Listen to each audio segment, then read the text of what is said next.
Survivors being robbed on the road had become commonplace in the post-apocalyptic world. This time, it was Daryl and his group who were intercepted. The man at the head of the group had a playful look on his face as he told them to hand over their weapons. He finished. They had never heard of Negan. Seeing that they were not complying, the man continued walking and casually urged them to hand over their weapons. His attitude was nonchalant, as if he had complete control over the situation. Several guns were pointed at Daryl from the back. Daryl surrendered his handgun, while the leader approached Sasha and took her weapon. Abraham, typically stubborn, but considering that his companion was still on the sidelines, reluctantly handed over his gun as well. Sasha couldn't help but ask who they were. The man replied arrogantly, "I know you are curious. They have many questions of their own, but Daryl's team has no right to interrogate them." He assured them that they would be sent home safely. He then ordered his men to take Daryl in the car and search for supplies. Abraham, still curious about Negan,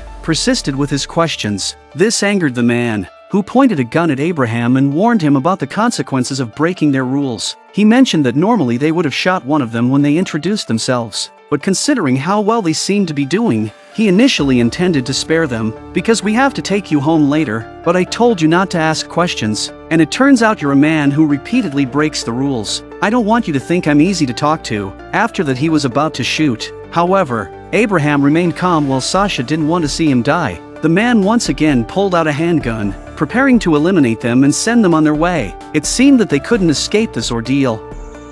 "I'm not gonna kill you." They finally let out a sigh of relief. Men treat them with playfulness from the beginning. You know what? Yes, I am. The sudden turn of events caught them off guard. The once arrogant and dominant motorcycle gang had turned into a pile of flesh in an instant. It was naturally Daryl who saved them. It was his first time using such a weapon, and he didn't expect the rocket launcher to have such a powerful impact. They were thrilled to have survived the ordeal. Just now, Daryl took care of the man from behind, but he got stabbed in the back as well.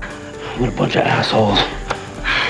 Everyone is concerned about Glenn and what happened to him. Now let's rewind to the day when they attracted the walkers. Glenn and Nicholas fell into a crowd of walkers, who quickly surrounded them. Glenn could only watch as his teammate were gobbled up. A feeling of sadness washed over him. Probably didn't want him to die. It was also Nicholas' body on top of his that kept him from being bitten by the zombie in the first place. There is still a gap underneath this metal box. No one wants to die if they can live in such a confined space. He couldn't even turn over, and the iron box is blocked on 3 sides, only on his left side. A few walkers managed to crawl in. Glenn wielded his knife with one hand and killed them, using their bodies to plug the gaps. That's how Glenn escaped that ordeal. With no more movement, the zombies were easily attracted to some of the sounds and slowly began to gradually disperse as well. Only a few remained in the alleyway by nighttime. Glenn could only continue to wait, maintaining his stillness, even though it made him extremely uncomfortable. Glenn pulled the box with all his strength and managed to get out. He had spent nearly 24 hours inside it.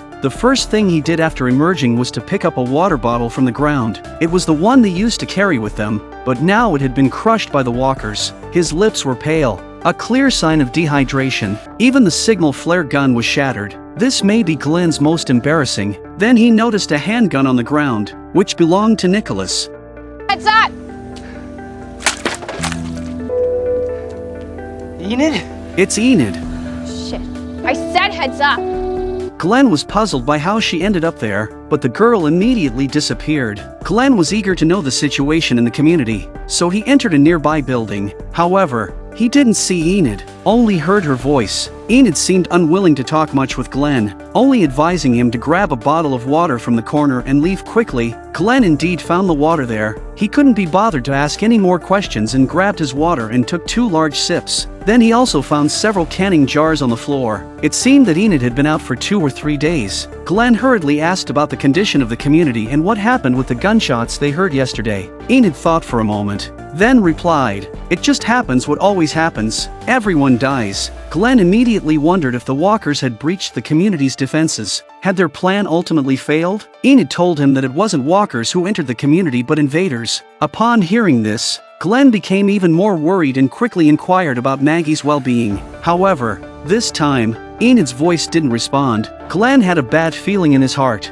Could Maggie have been killed? He desperately wanted to find Enid and get some answers. When he reached the upper floor, he found the girl with her backpack once again running away. Glenn had no choice but to chase after her. He had to find out about his wife's condition. As Glenn followed, he eventually arrived in a small alley where only one body lay motionless. It was their former companion, Bruce. It seemed that Michonne and the others were not in a good situation. Glenn bid his friend a final farewell and then noticed a note on the ground. It was the letter Bruce had written to his wife, which made Glenn unable to shake off the worry for Maggie. Despite his weakened state, it wasn't the time to rest. After a while, Glenn managed to find Enid, since she had been surviving on her own outside. He wanted to bring her back to the community. Enid had a difficult life before joining the community, so she didn't believe in the stability of any community. She would leave at the slightest sign of trouble. She even threatened Glenn with a gun in order to refuse him. However, Glenn understood her character and knew she wouldn't pull the trigger. He urged Enid to lead the way, emphasizing that the herd of walkers would undoubtedly be heading towards the community. Enid hadn't encountered the herd of walkers on her way out, but she understood the seriousness of the situation. She grabbed her bag and agreed to accompany Glenn. Soon, they reached the highway and saw the balloons they had set up earlier. Enid also told him about her life. The reason she is independent and uncommunicative has a lot to do with her family of origin. Glenn could only do his best to encourage her to have a little hope for life. Meanwhile, inside the community, whenever she had the time, Maggie would stand on the wall, facing the direction Glenn would return from. If Glenn made any signal, she would be the first to see it. Rick could only console her, saying, "We've always faced hardships and battles during our time out there, and it was never easy or simple, but we've overcome even tougher situations before." Further afield, "We're still back," he assured her that Glenn, Nicholas, Daryl, Abraham, and Sasha would be fine. With Rick's comforting words, Maggie's mood improved somewhat. Surprisingly,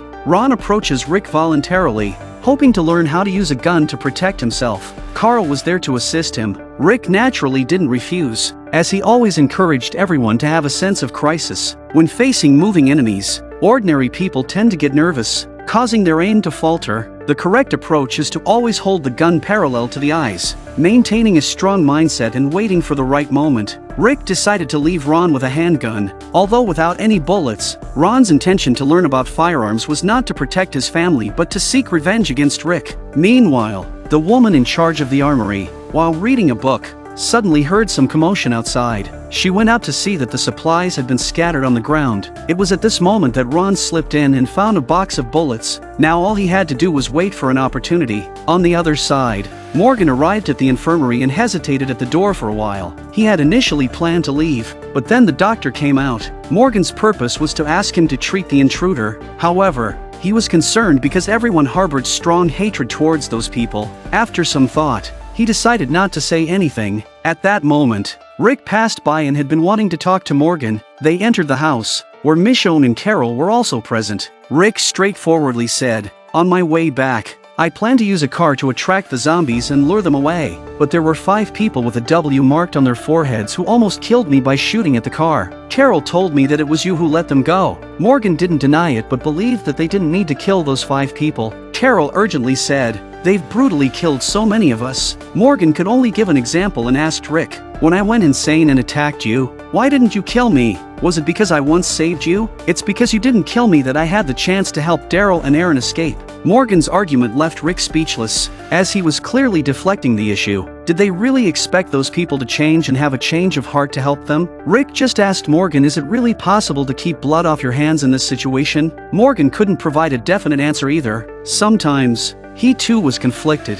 Despite wanting to kill those people, he believed that people could change, and he was an example of that. While they were discussing, no one noticed the sentry tower where Spencer was before, which had been hit by a truck earlier, was showing signs of collapsing. It could collapse at any moment. After these events, the remaining residents of the community started learning how to kill zombies. Rosita became their teacher, and everyone was eager to grow stronger. Instead, it's Eugene, the coward, who's a bit of a coward. He's scared of death and of facing zombies. After a few words from Rosita, he left angrily. Meanwhile, Rick was busy securing the fences with boards. Tobin noticed and voluntarily came to help. With so much happening recently, he genuinely admired Rick now. He couldn't help but exclaim, "When we first saw you, you scared us. Even I was quite terrified. With your bearded face observing everything, it was as if you could see things that we couldn't, and the results proved it. This place used to have a slow pace, but since you all arrived,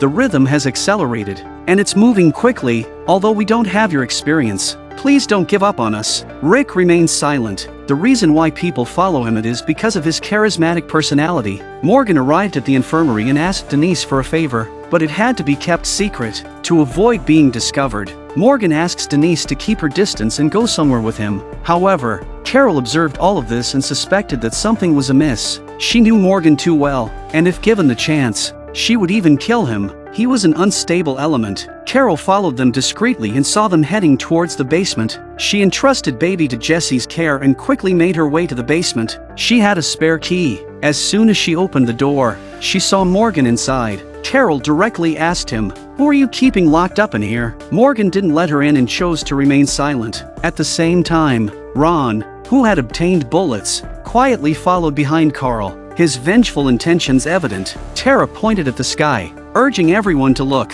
Gabriel also noticed, and everyone turned their gaze towards the sky. From a distance, a string of balloons floated towards them. Maggie became excited and said, "Maybe this is Glenn's signal." She went straight to Rick in excitement. However, just then there was a sound from near the fence and those who saw the scene panicked and scattered in all directions. That sentry tower came down after all.